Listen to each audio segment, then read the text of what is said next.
이 시간 우리에게 주신 하나님의 말씀 신약성경 사도행전 2장입니다. 신약성경 사도행전 2장 14절부터 21절까지 이어서 보도록 하겠습니다. 신약성경 사도행전 2장입니다. 14절로 21절까지 우리 한 절씩 교독하도록 하겠습니다. 베드로가 11사도와 함께 서서 소리를 높여 이르되 유대인들과 예루살렘에 사는 모든 사람들아, 이 일을 너희로 알게 할 것이니 내 말에 귀를 기울이라.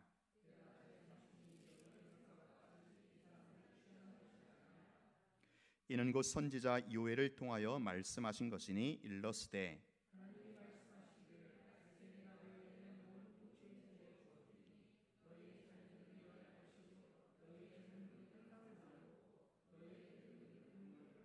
그때 내가 내 영을 내 남종과 여종들에게 부어 주리니 그들이 예언할 것이요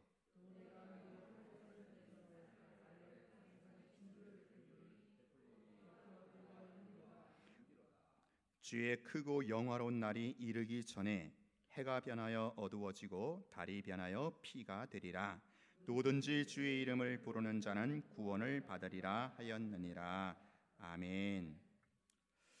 제가 대학에서 역사를 전공했습니다. 그래서 역사에 대해서 나름 관심이 좀 있습니다.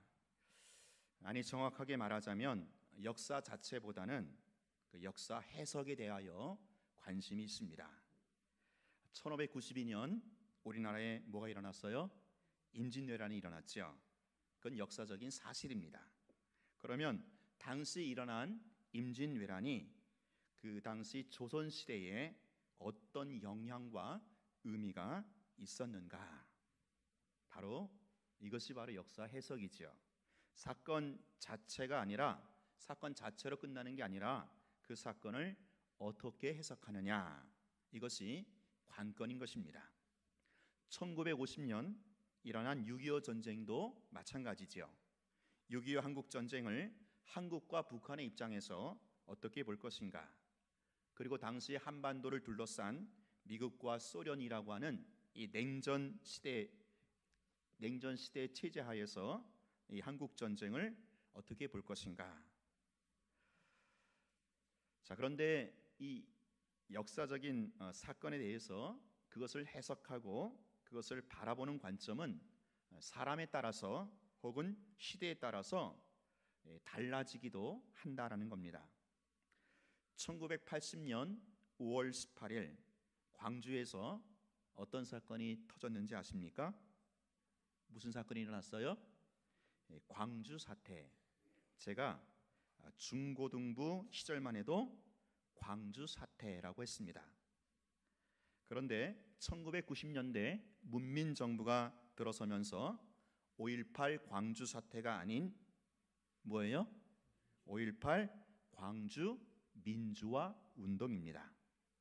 똑같은 5.18인데 어떤 관점에서 보느냐, 어떤 안경을 가지고 해석하느냐에 따라서 달라진다라는 겁니다. 그래서 그 유명한 역사가 이에치카는 역사란 과거와 현재와의 대화다라고 말했던 겁니다. 과거에 일어난 사건 혹은 현재 벌어진 이 현상들을 도대체 어떤 관점으로 해석할 것인가? 여기서 중요한 것은 그 해석이 독설이나 편견이 아닌 모든 사람들의 공감을 얻어야 한다라는 것이죠. 그래, 맞아. 고개를 끄덕이면서 공감할 만한 그런 해석을 제시해야 한다라는 겁니다. 오늘 본문에 보면 오순절 성령 강림이라고 하는 이 역사상 초유의 사건을 베드로가 정확하게 해석하는 것을 보게 됩니다. 예루살렘 교회 초대교회 리더였던 이 베드로는 오순절 성령 강림 사건을 가지고 하나님의 말씀인 성경을 가지고 그 사건을 해석해내고 있다라는 겁니다. 곧 오순절 성령 강림은 구약 예언의 성취라고 해석을 합니다. 구약 요엘 선지자가 예언했던 그 예언이 지금 오순절 성령 강림으로 말미암아 이루어졌다라고 보는 것입니다. 여러분, 이게 바로 리더, 진정한 지도자의 역할이요, 사명이 아니겠습니까? 리더는요, 역사가 이어야 합니다. 주어진 현상을 정확하게 해석해서 제시해 줄 수 있어야 합니다. 사실 일반 백성들은, 평민들은요, 이런 역사와 현상에 대해서 정확하게 해석하기가 쉽지 않습니다. 이게 어찌된 일인지, 이 사건이 어찌된 일인지 그저 우왕좌왕하기 십상입니다. 오순절 성령 강림 때도 마찬가지였습니다. 우리가 지난주에 살펴본 내용이 뭡니까? 오순절에 성령이 강림해서 역사상 초유의 사건 동시통역이 이루어졌다라고 했습니다. 이 역사상 전무후무한 이 초유의 사건이 벌어진 거지요. 이 사건에 대해서 지금 주변의 사람들이 어떻게 반응을 했습니까? 2장 12절로 13절입니다. 같이 읽어볼까요? 시작. 다 놀라며 당황하여 서로 이르되 어찌된 일이냐며, 또 어떤 이들은 조롱하여 이르되 그들이 세술에 취하였다 하더라. 두 가지 반응이 나오고 있죠. 한쪽은 그저 놀라고 당황하는 것이고, 또 다른 한쪽은 조롱하는 것입니다. 감탄과 조롱, 두 가지 반응이지만 사실은 다 똑같은 반응이지요. 지금 자기들의 눈앞에서 펼쳐진 이 동시통역이라고 하는 초유의 사건에 대해서 그것을 해석하지 못하고 그저 우왕좌왕하는 것입니다. 이게 일반 백성들의 한계인지도 모르죠. 자, 이때 누가 나서서 교통 정리를 하고 있습니까? 베드로가 이 사건에 대해서 정확하게 해석을 제시하고 있습니다.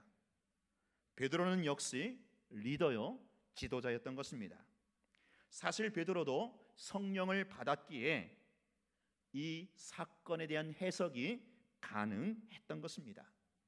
베드로가 먼저 성령을 받고 나서 보니까 이 오순절 사건의 해석이 가능했다라는 것입니다.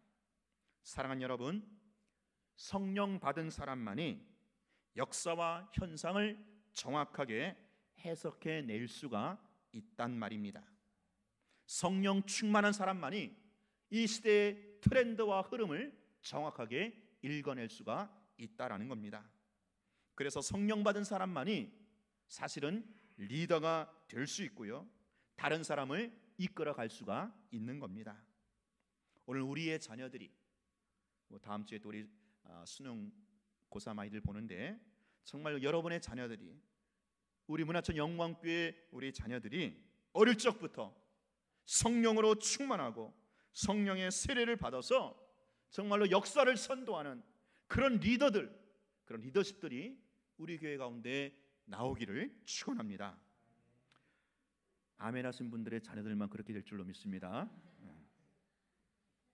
베드로 사도가 지금 우왕좌왕하고 있는 이 백성들에게 어떤 해석을 제시하고 있습니까?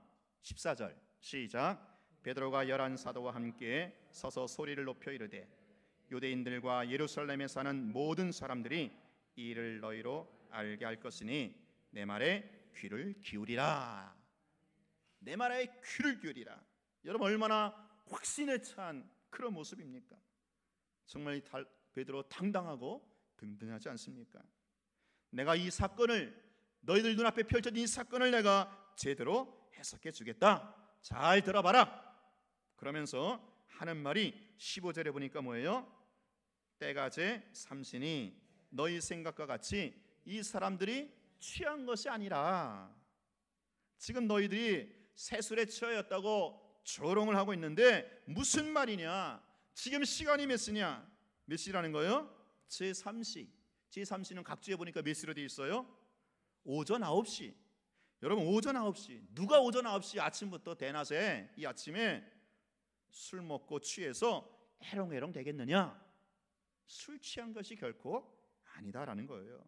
니들 그렇게 니들 마음대로 그렇게 해석하지 말아라라는 거죠. 사랑하는 여러분, 우리가요 어떤 현상이나 다른 사람에 대해서 여러분 너무 함부로 판단하거나 해석하지 말아야 합니다.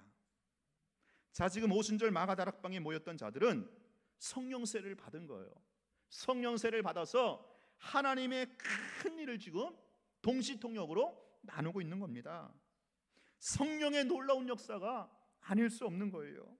자, 근데 그들을 가리켜 술에 취하였다고 조롱을 한다면 이게 얼마나 무례하고 얼마나 신뢰되는, 얼마나 비상식적인 처신이 되겠습니까? 이건 성령의 역사를 모독하는 것이 되는 겁니다. 오늘 여러분의 생각과 지식과 경험으로 여러분 제발 다른 사람들 그렇게 쉽게 판단하거나 결론을 내리지 마십시오. 이거 큰 실수고 오판이 되는 것입니다. 베드로를 보세요. 성령 충만했던 베드로는요 지금 이 눈앞에 벌어진 현상을 가지고 하나님의 말씀, 성경을 가지고 해석을 제시하고 있다라는 거예요. 16절 보세요. 이는 곧 선지자 요엘을 통하여 말씀하신 것이니.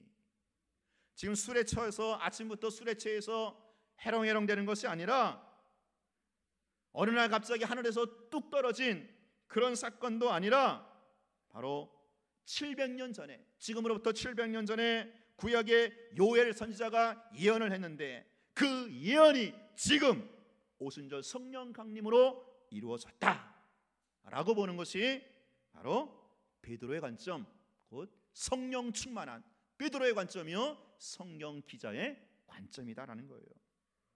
여러분, 과거에 일어난 역사나 현재 주어진 현상들을 말씀으로, 오직 하나님의 말씀으로 다 해석이 가능하다라는 거예요. 왜 그런지 아세요? 하나님의 말씀은요 처음부터 세계사로 설정해 놓고 시작하기 때문입니다. 여러분, 창세기 1장 태초에 천지를 창조하신 창조의 기사, 그 에덴 동산, 그 에덴 동산이 어디입니까? 세계사에서 말하는 메소포타미아 문명, 오리엔트 문명입니다. 인류 일반 역사를 말하는 겁니다. 그리고 그 세계사, 인류 일반 역사 가운데 그것을 배경으로 해서 하나님의 구속사가 시작됐고 진행되고 있다라는 것이 성경의 흐름이지요. 그렇기 때문에 인류 역사 전반에 걸친 모든 현상들은요 사실 이 하나님의 말씀을 근거로 해서 모두가 해석이 가능한 것입니다. 여러분이 정말로 말씀에 정통하고 정말로 말씀에 끼어 있다면, 말씀에 실력이 있다면 여러분 얼마든지 우리에게 주어진 현상들을, 과거의 역사들을 해석이 가능하다라는 거예요.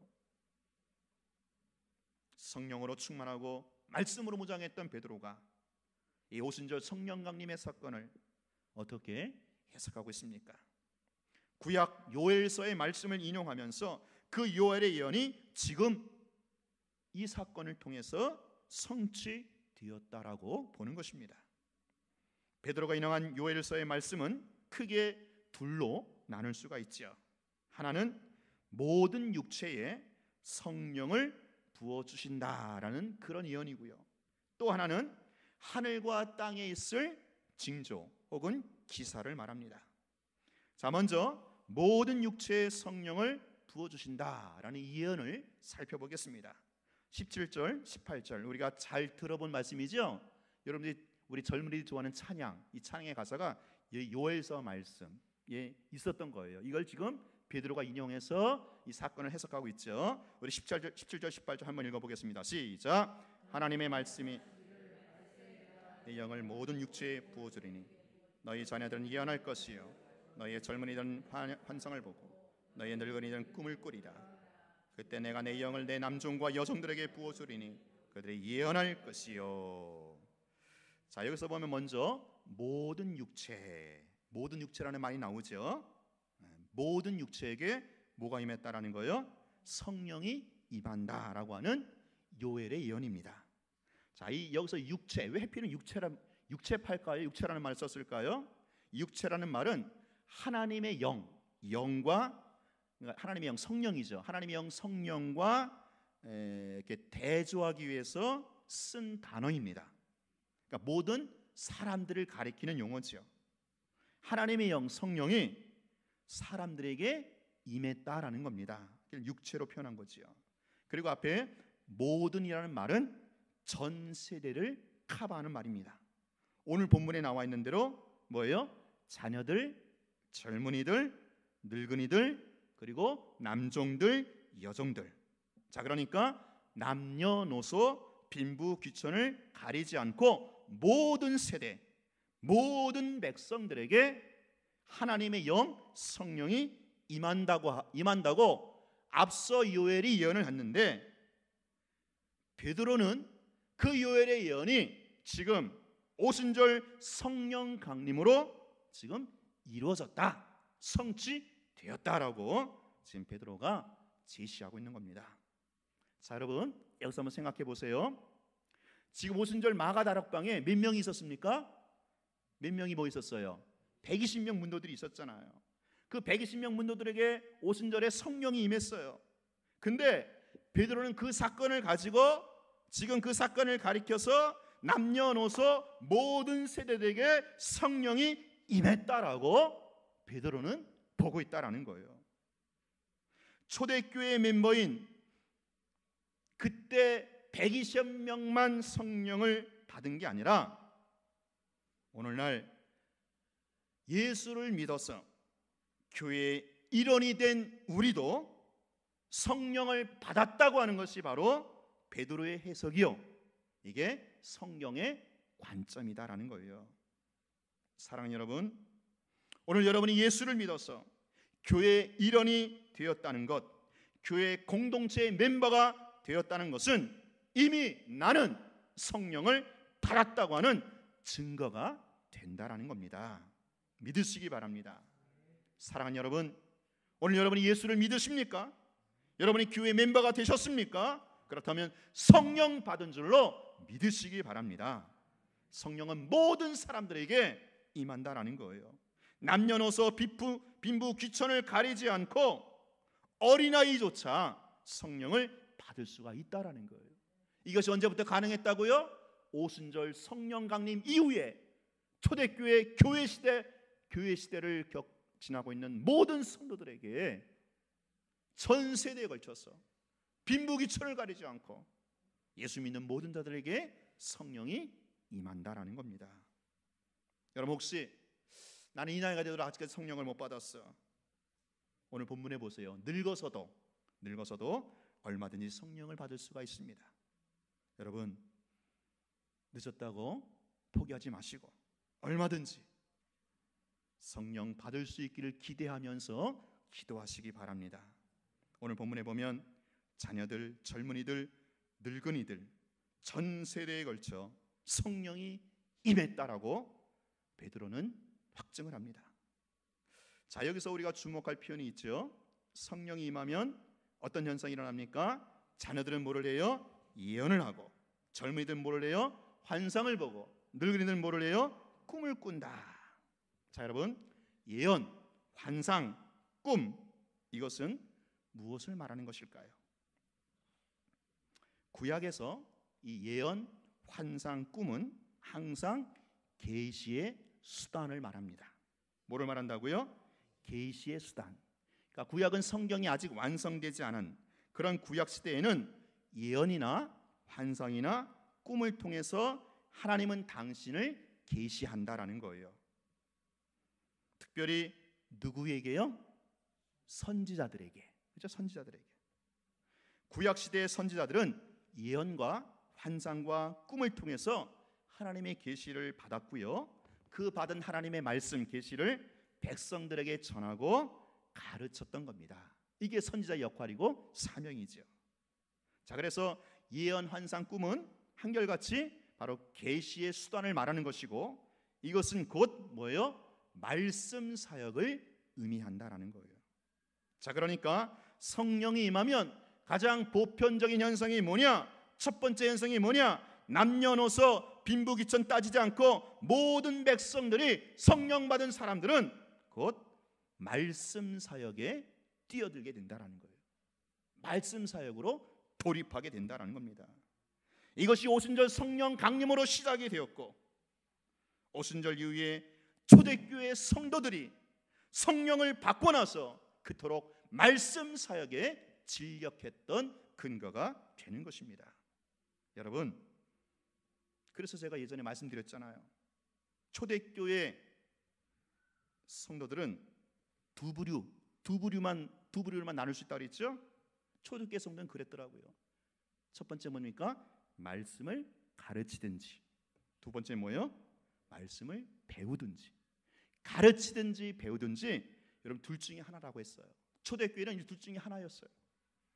모든 성도들이 이 두 부류 중에 하나는 반드시 들어가야만 합니다.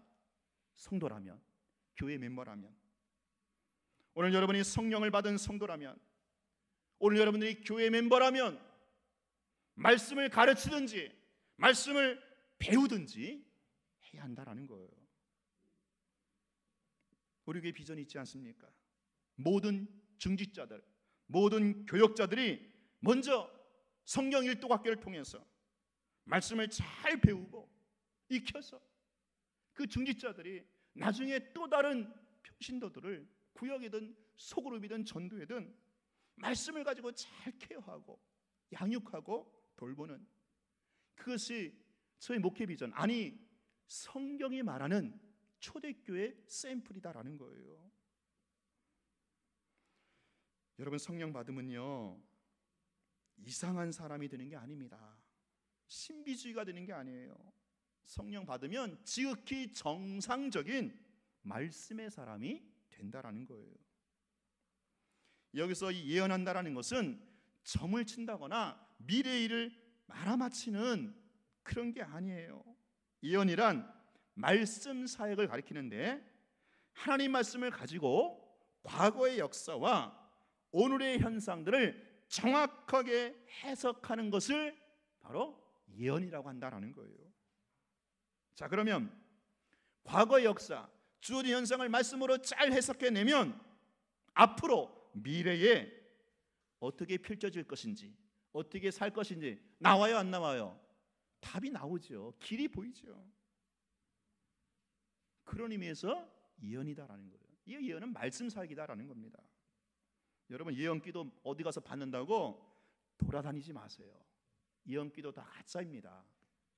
말씀에 정통하면 예언기도 받을 필요 없어요. 예언기도라는 말 없어요.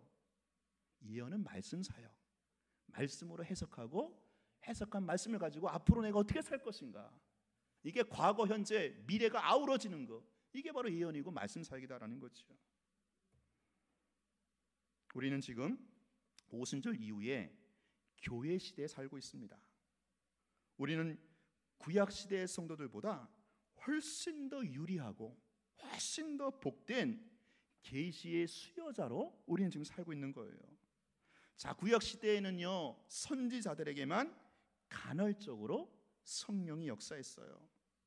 그러나 오순절 이후에 교회 시대는 뭐예요? 베드로가 말한 대로 모든 백성들에게 전 세대에 걸쳐 빈부귀천 가리지 않고 성령이 임했고, 그 임한 성령의 역사로 말미암아 누구든지 말씀 사역, 곧 예언이 가능하다라는 것입니다.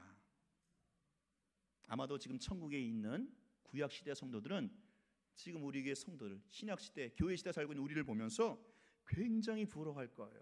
야, 나도 이때 태어날 걸. 왜 내가 구약 시대 태어나갖고 뼈 빠지게 고생하는가. 여러분, 우리가 훨씬 더 이 계시자적으로 더 부유하고 더 유리하고 복된 자리에 있음을 믿으시기 바랍니다. 그래서 성령에 충만해서 그 성령의 조명을 받아서 말씀을 가지고 여러분에게 주어진 자녀들, 또 내 가정의 범사 한번 해석해 보세요. 말씀을 가지고 성령이 역사를 하십니다. 제가 설교 준비할 때 이게 좀 안 깨달아지는 부분이 있잖아요. 주석을 봐도 답답하고 무슨 뜻인지 몰라요. 그럴 때마다 이 성경의 저자가, 원저자가 성령님이신데 성령님 조명하여 주셔서 깨닫게 하여 주옵소서. 가만히 묵상하면 그냥 이렇게 바람 소리 들리는 것처럼 싹싹 풀려요. 성령이 깨닫게 해주시는 거예요. 성령이 말씀을 깨닫게 해주시는 거예요. 늘 이 성령의 사역과 말씀 사역은 이런 긴밀한 관계가 있다라는 거죠. 예언, 즉 말씀 사역이다라는 거예요. 모든 성도에게 가능하다라는 겁니다. 두 번째, 6월의 예언을 보면 하늘과 땅의 징조를 언급하죠. 19절로 20절 읽어볼까요? 시작.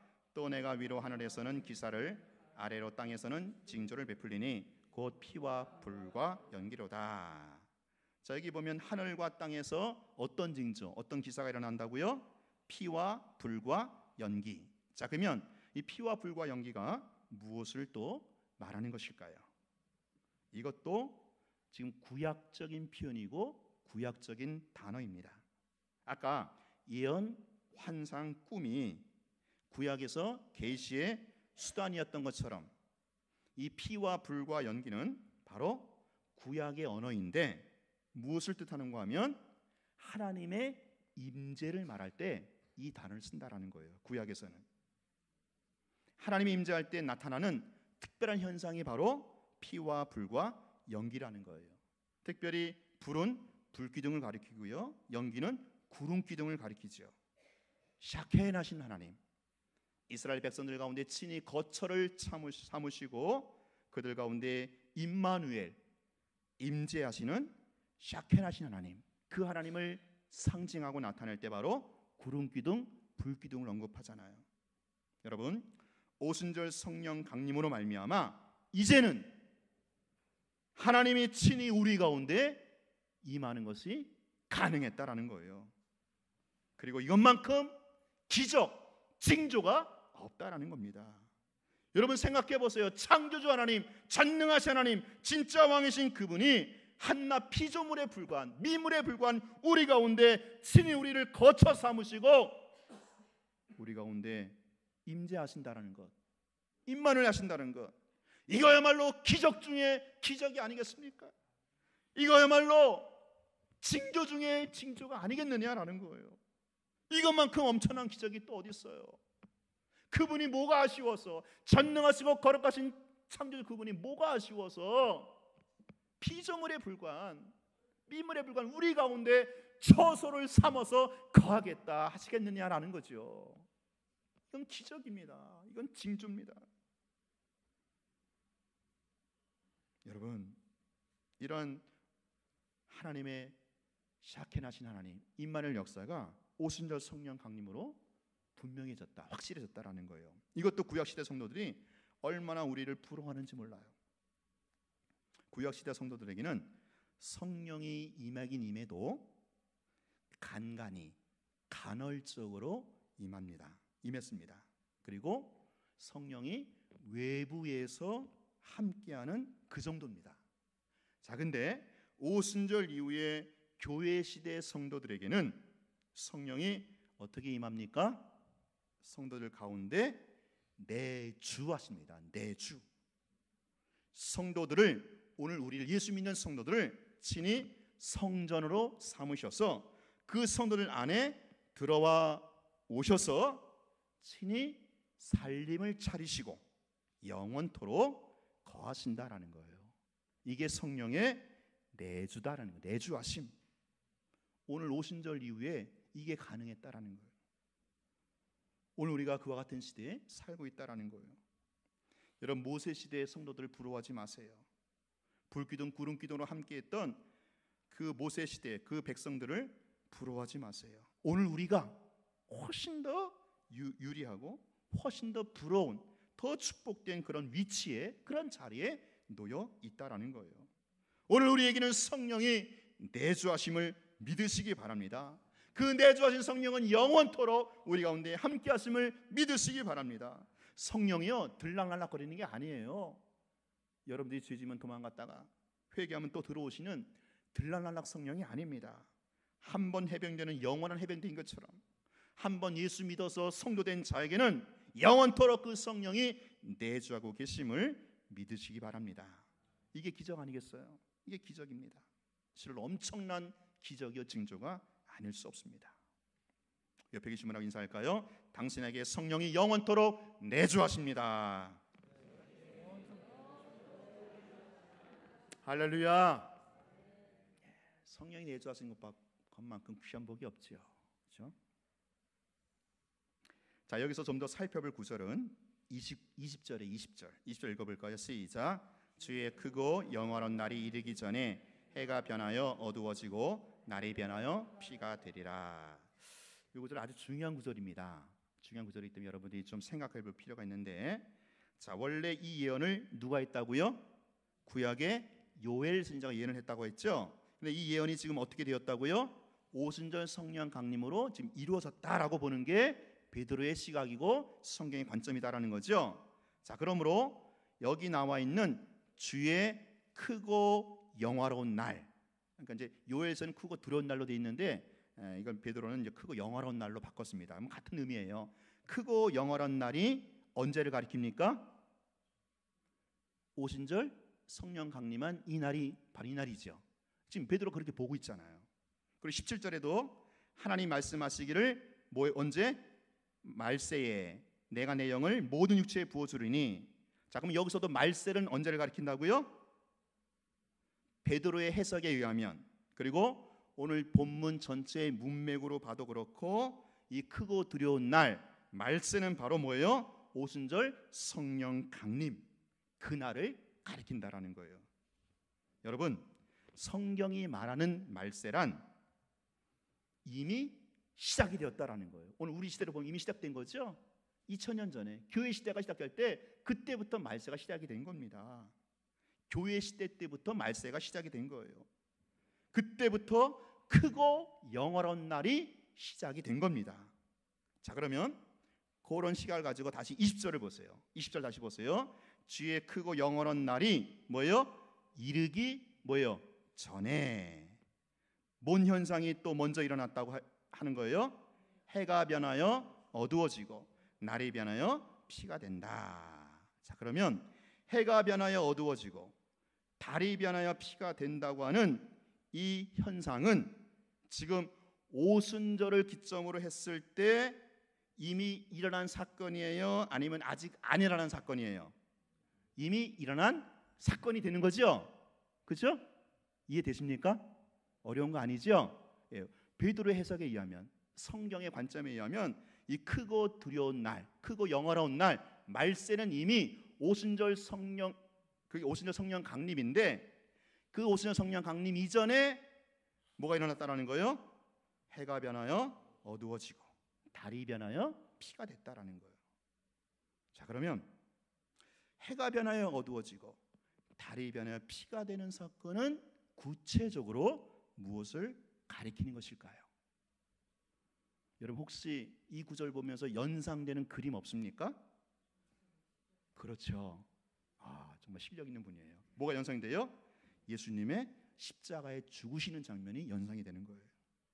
지금 예수님이 십자가에 죽으시는 그 장면을 상징해서 표현할 때 바로 해가 변하여 어두워지고 달이 변하여 피가 된다.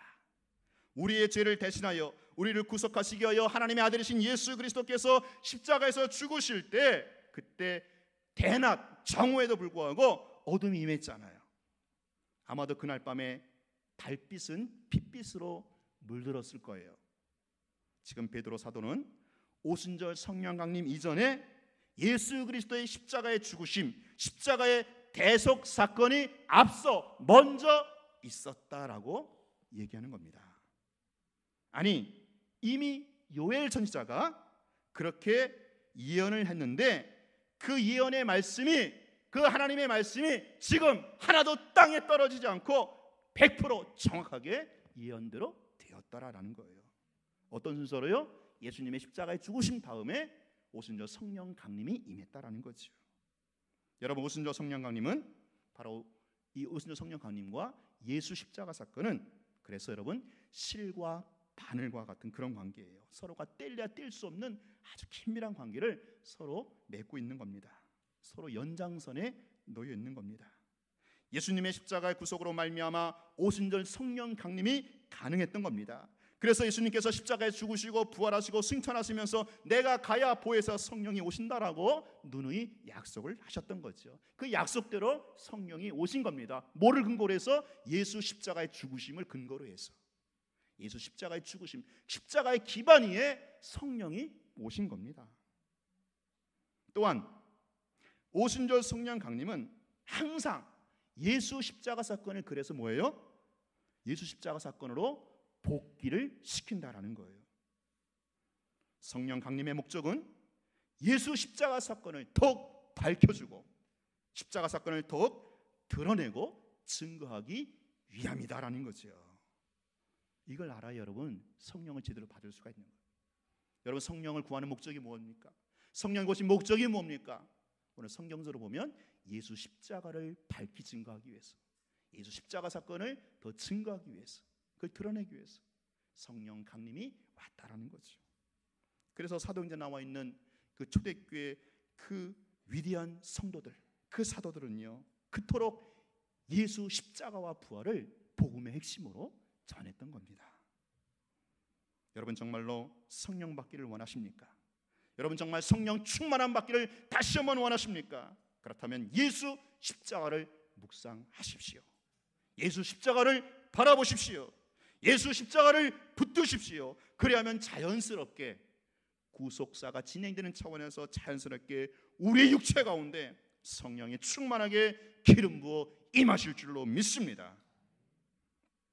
이미 성령 받은 사람이라면, 정말로 성령 충만하신 분이라면 예수 십자가를 자랑하십시오. 예수 십자가만을 증거하십시오. 괜히 다른 거, 십자가 외에 예수님의 다른 거 자기 자랑하는 사람은 아직은 덜 충만한 거예요. 아직은 성령으로 덜 충만한 거예요. 착각하지 마세요. 사랑하는 여러분, 이제 우리는 무슨 시대를 살고 있다고요? 오순절 이후에 성령 시대를 살고 있어요. 그렇다면 여러분은 성령을 받았습니까? 안 받았습니까? 그렇죠. 베드로의 해석에 의하면 오늘 여러분이 예수 믿는 자라면 성령을 받은 사람들입니다. 이미 성령을 받은 성도로서 더 받아야 하고 더 충만해야 할 줄로 믿습니다. 어떻게 해요? 마지막 21절 결론입니다. 21절 시작. 누구든지 주의 이름을 부르는 자는 구원을 받으리라. 주의 이름을 부르시기 바랍니다. 이미 구원을 받았지만 더 완성된 구원, 오늘 찬양대로 예수님 더 닮기 원하여 하나님의 형상을 온전히 회복하기 위하여, 이게 구원이거든요. 그 구원을 이루기 위해서 여러분 예수의 이름, 주님의 이름을 더 부르시기 바랍니다. 이미 성령을 받았지만 더 충만하기 위해서 여러분 예수님의 이름, 주님의 이름을 부르시기 바랍니다. 주님의 이름이 어떤 이름입니까? 구약 선지자들의 예언대로 세상 죄를 지고 가는 하나님의 어린 양으로서 우리의 죄와 허물을 대신하여 십자가에서 구속을 이뤄내신 그 이름입니다. 또한 부활하시고 승천하셔서 약속하신 대로 보혜사 성령을 우리 가운데 보내주시는 그런 분이십니다. 오직 십자가만을 바라보시고 십자가만을 붙들라고 오늘 우리로 하여금 십자가만 바라보고 십자가만 붙들라고 오늘도 저 하늘 천상에서 지상 교회와 성도들 향하여 보좌 우편에 앉아 계심으로 지상 교회를 다스리고 통치하는 만왕의 왕, 그분이 바로 예수 주님의 이름인 줄로 믿습니다. 이런 주님의 이름을 여러분 부르면서 더욱더 완성된 구원, 예수님 온전히 닮기를 향하고 하나님의 형상이 온전히 회복되어지는 이런 구원을 이루어 가시는 우리 교회가, 성도들이 될 수 있기를 축원합니다. 이 시간 말씀 기억하면서 우리 한번 기도합시다. 이 시간 기도할 때 하나님, 우리 교회가 정말 성령으로 충만하여 말씀 사역이 왕성히 일어나는 그런 소그룹과 그런 공동체가 되게 하여 주시옵소서. 하나님, 우리가 태신자를 품고 기도합니다. 우리가 품고 기도하는 태신자들 주님의 이름을 부름으로 죄와 사망에서 건짐받게 하여 주시고 하나님의 형상을 이루어가게 하시고 예수 닮아가는 참된 행복 영생을 얻게 하여 주시옵소서. 하나님, 2014년도 추수감사절이 다음 주인데 진정한 감사와 기도로 준비하는 한 주간이 되게 하여 주옵소서. 이번 주 목요일 날 우리 고3 아이들 수능을 보는데 성령의 지혜와 평강으로 함께하여 주옵소서. 우리 다 같이 주여 한번 외쳐버리고 합심하여 기도합니다. 주여! 하나님 아버지, 그렇습니다. 아버지 하나님이 오신 그 성령 강림의 사건을 베드로가 아버지 하나님이 해석한 것을 보면서 오늘 우리 교회와 성도 가운데 적용합니다. 아버지 그렇습니다. 하나님 성령의 충만함으로 하나님의 말씀의 사역이 왕성히 일어나는 우리 교회와 공동체 수그룹이 되게 하여 주시옵소서. 아버지 그렇습니다. 아버지 그렇습니다. 아버지여, 더 완성된 구원을 향하여서 아버지여 예수님 온전히 담기 위하여 하나님의 영성을 회복하기 위하여 우리 가운데 아버지 죄와 사망의 선임 받기 위하여 주의 이름을 우리 나가는 자를 되게 하여 주시고, 이것이 오순절 성령 강림으로 활짝 열려진 것을 보게 하여 주시고 이 성령의 아버지의 축복과 은혜를 누리며 나갈 수 있게 하여 주시기를 원합니다. 아버지 그렇습니다. 오늘도 우리 가운데 아버지 강력하여 주옵소서. 아버지 그렇습니다. 아버지 그렇습니다.